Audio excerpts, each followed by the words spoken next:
भगत सिंह, सुखदेव और राजगुरु को फांसी लगाने की इतनी जल्दी तो अंग्रेजों को भी नहीं थी जितनी कि गांधी और नेहरू को थी, क्योंकि भगत सिंह तेजी से भारत के लोगों के बीच लोकप्रिय हो रहे थे, जो कि गांधी और नेहरू को बिल्कुल रास नहीं आ रहा था। यही कारण था कि वो चाहते थे कि जल्द से जल्द भगत सिंह को फांसी दे दी जाए। ये बात स्वयं इरविन ने कही थी।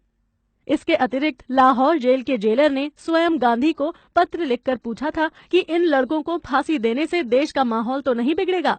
तब गांधी ने उस पत्र का लिखित जवाब दिया था कि आप अपना काम करें, कुछ नहीं होगा। प्रोफेसर कपिल कुमार की किताब के अनुसार गांधी और लॉर्ड इरविन के बीच जब समझौता हुआ, उस समय इरविन इतना आश्चर्य में था कि गांधी और नेहरू में से किसी ने भगत सिंह, राजगुरु और सुखदेव को छुड़ाने के बारे में चर्चा तक नहीं की। इरविन ने अपने दोस्तों से कहा कि हम ये मानकर चल रहे थे कि गांधी और नेहरू भगत सिंह की रिहाई के लिए अड़ जाएंगे और हम उनकी ये बात मान लेंगे। बनारस हिंदू विश्वविद्यालय के संस्थापक पंडित मदन मोहन मालवीय जी ने 14 फरवरी 1931 को लॉर्ड इरविन के सामने भगत सिंह, राजगुरु और सुखदेव की फांसी रोकने के लिए मर्सी पिटीशन दायर की थी, ताकि उन्हें फांसी न दी जाए और कुछ सजा भी कम की जाए।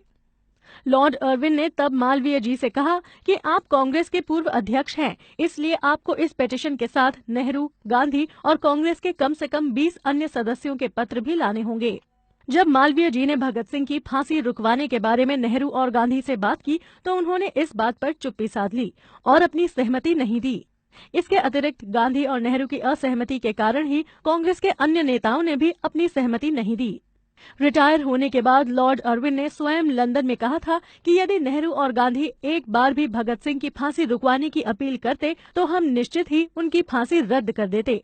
लेकिन पता नहीं क्यों मुझे ऐसा महसूस हुआ कि गांधी और नेहरू को इस बात की हमसे भी ज्यादा जल्दी थी कि भगत सिंह को फांसी दी जाए।